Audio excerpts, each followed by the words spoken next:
자, 이제 우리는 플로우를 도입한다는 것에 대한 의미부터 살펴볼 것입니다. 플로우를 도입한다는 것, 단순히 업무 소통 도구를 도입한다는 것을 의미할까요?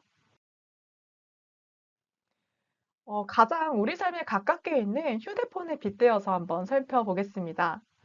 삐삐에서 폴더폰, 그리고 지금의 스마트폰이 되기까지 단순히 기기, 이 도구만 바뀐 걸까요?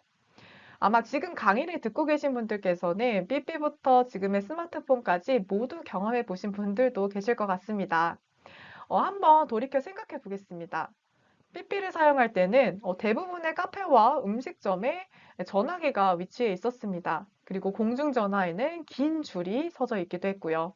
그리고 폴더폰이 한창 쓰일 때는 컬러링에 모두 열광을 하기도 했고, 지금 스마트폰일 때는 생활 전반의 모든 것이 핸드폰과 연관이 되어 있습니다. 그저 휴대폰이라는 기기가 발전함에 따라 우리의 행동 방식, 그리고 전반적인 문화가 함께 바뀌었고요. 그리고 그 과정이 한 번에 단숨에 바뀐 것이 아니라 시간이 꽤 걸리기도 했습니다. 도구는 문화의 변화에 영향을 끼치며 문화는 또 도구의 변화에 영향을 끼칩니다. 지금부터는 소통하는 도구에 따른 기업들의 문화 차이를 보여드릴 텐데요. 아마 지금 보여드리는 소통 도구를 모두 사용하는 회사들도 많을 수 있습니다. 그러나 저희가 지금 보여드리는 상황은 각각의 소통 도구를 메인으로 가장 많이 사용하는 기업들을 가정한 사례들임을 참고해서 봐주시면 좋겠습니다. 우리 업무 도구에 따른 문화는 어떻게 다른지 같이 볼 텐데요. 우리 회사는 어떤 상황에 해당되는지 같이 비교해 보면서 봐주시면 좋을 것 같습니다. 자, 먼저 전화나 구두 위주로 소통하는 기업의 문화부터 살펴보겠습니다. 만나서 또는 목소리로 소통하는 걸 선호하고 과정을 공유하는 걸 선호하다 보니까 사람과 사람의 개인적인 관계까지 중요시하는 경향이 있습니다. 그래서 이는 곧 회식을 한다거나 아니면 만나는 그런 문화적인 날을 만들거나 하는 경향들이 있죠. 그리고 두 번째, 실시간 소통을 선호합니다. 메신저나 메일을 보내고 기다리는 시간을 좀 답답해하는 경우에 이 전화랑 구두 위주의 문화가 계속 유지가 되는 경향이 있는데요. 즉각적인 답변이 이루어지다 보니까 빠른 소통이 가능하다는 장점은 있으나 전화나 구두 소통은 질문을 하는 사람, 전화를 거는 사람의 위주가 되는 소통 방식이기도 합니다. 질문을 받는 사람, 전화를 받는 사람은 스킬이 따로 있지 않는 이상 즉각적으로 답변을 해야 되고 고민을 하는 시간이 좀 부족하기 때문에 충분한 답변을 하지 못하는 경우가 있는데요. 그렇기 때문에 이 구두, 전화 위주의 소통을 보다 좀 질문자 위주의 소통 방식이라고 할 수 있겠습니다. 네, 마지막. 전화나 구두 소통은 개인이 따로 이제 기록하지 않으면 소통 내용에 누락이 생기거나 오해가 생기는 경우가 많이 있습니다. 아마 경험해 보신 적 많이 있을 것 같은데요. 그렇기 때문에 기록은 필수이며 개개인이 따로따로 기록을 하기 때문에 이걸 다시 한번 공유하고 인수인계해야 되는 시간까지도 꼭 필수입니다. 그렇기 때문에 이것이 다시 한번 전화 구두 위주의 소통이 유지가 되도록 하는 것을 만들기도 하죠. 두 번째는 구두 문화에서 요즘 많이 전환되고 있는 소통 도구이죠. 바로 화상회의입니다. 다만 화상회의는 조건이 있습니다. 일단은 카메라가 켜져 있어야 되고요. 그리고 화면을 공유해서 같은 화면을 보면서 소통을 할 수 있어야 합니다. 이 두 가지가 성립이 되지 않으면 구두 소통 그리고 만나서 하는 소통과 크게 다를 바가 없습니다. 화상회의를 이용하는 기업의 경우에는 근무 장소의 중요도가 좀 줄어들다 보니 자율성이 강화된 모습을 좀 볼 수가 있는데요. 재택근무를 한다거나 외근을 나갔다가 꼭 돌아오지 않아도 된다거나 등 자율적인 부분이 확산됩니다. 그 외에는 빠른 피드백, 구두 대면 소통을 선호하는 부분은 계속 유지가 되기 때문에 개인적인 기록, 그리고 공유, 인수인계 과정은 구두 대면 소통과 비슷하게 유지가 되는 경향이 있습니다. 직접적인 대면은 줄지만 직접적인 소통은 유지가 되는 거죠. 자, 이제 세 번째, 이메일 위주로 소통하는 기업입니다. 이메일은 양식 규격을 좀 중요시합니다.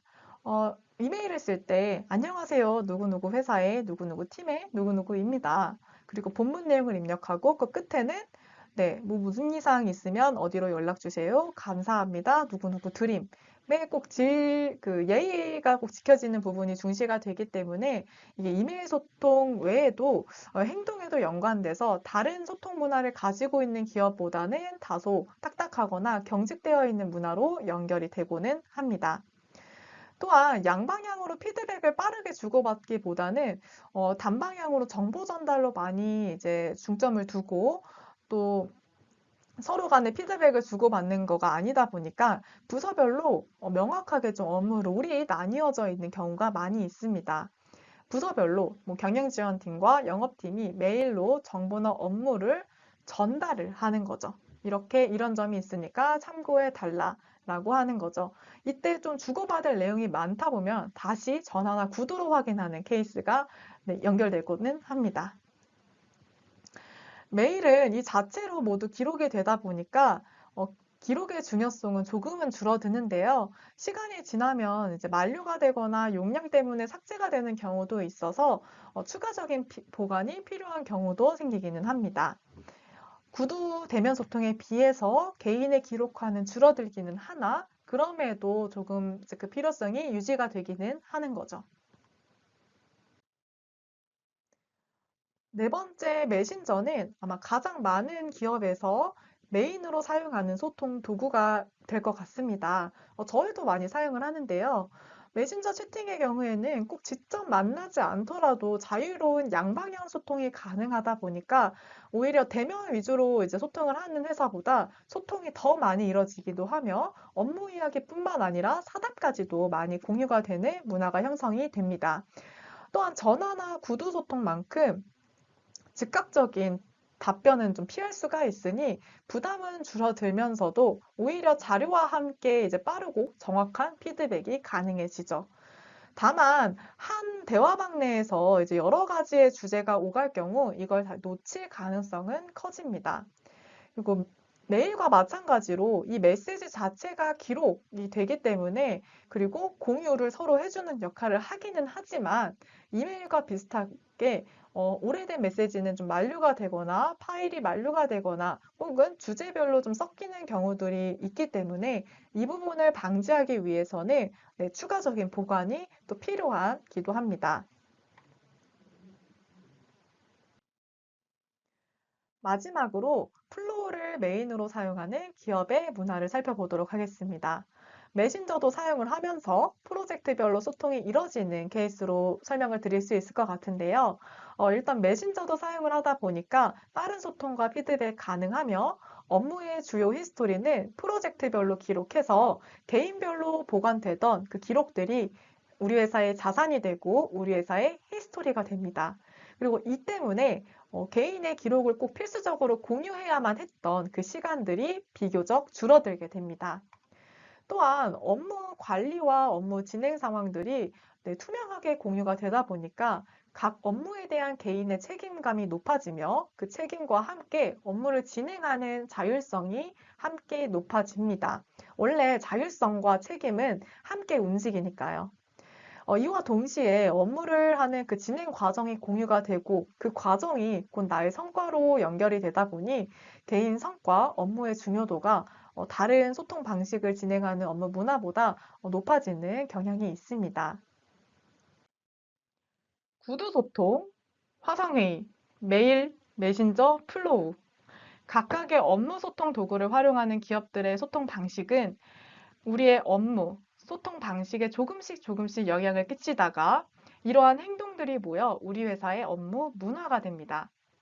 결국 설명드리고 싶었던 것은 도구를 바꾸는 것은 문화를 바꿔나가는 과정의 시작점이고 도구를 정착시키는 과정은 새로운 업무 문화를 만들어 나가는 과정을 의미한다는 것입니다. 그러면 새로운 업무 문화를 이제 시작하는 우리, 어떤 자세를 가지면 좋을까요? 플로우를 사용하기 시작하는 우리 조직의 구성원을 크게 나눠보면 관리자, 도입 담당 실무자, 그리고 구성원, 세 가지로 나눠볼 수 있을 것 같습니다. 각자 해야 할 역할도 다를 텐데요. 각자 어떤 부분에 중점을 두어야 하는지 함께 같이 살펴볼까요? 먼저 관리자, 경영진분들, 리더분들이라면 어떤 자세를 가져야 할까요? 플로우를 도입하는 관리자분들 그리고 리더분들이라면 지금 모두 더 나은 일 그리고 더 나은 문화를 위해 노력하는 분들일 것입니다. 그러면 먼저 나부터 확신을 해야 합니다. 내가 잘 안 쓸 것 같은데, 나 잘 적응 못할 것 같은데, 라고 이제 생각하기 시작하면 구성원분들은 이걸 아주 쉽게 잘 느낀답니다. 대표님도 잘 안 쓰는데, 우리 팀장님 잘 못 쓰니까, 라고 생각하는 이것은 새로운 툴이 우리 회사에 잘 정착하는데 아주 큰 장애물이 될 수 있습니다. 어려울 것 같아도, 난 한번 잘 해볼 거야. 난 적응을 잘해서 잘 이끌어야겠다. 라는 확신을 가지고 시작해 주세요. 그리고 왜 플로어를 시작하는지, 우리가 왜 이것을 지금 도입하려고 하는지, 관리자, 경영자인 내가 먼저 고민하고 이를 구체화하고 그리고 이것을 같이 공유해야 합니다. 그리고 여기서 끝나는 것이 아니라 지속적으로 관심을 갖고 점검을 해주셔야 합니다. 지금 강의를 듣고 계시는 분들 중에 도입 담당을 맡고 계시는 실무진 분들도 계실 것 같습니다. 도입 담당 실무자라면 어떤 자세를 가져야 할까요? 도입 담당 실무자분의 가장 중요한 역할은 관리자와 구성원 간의 중간 역할입니다.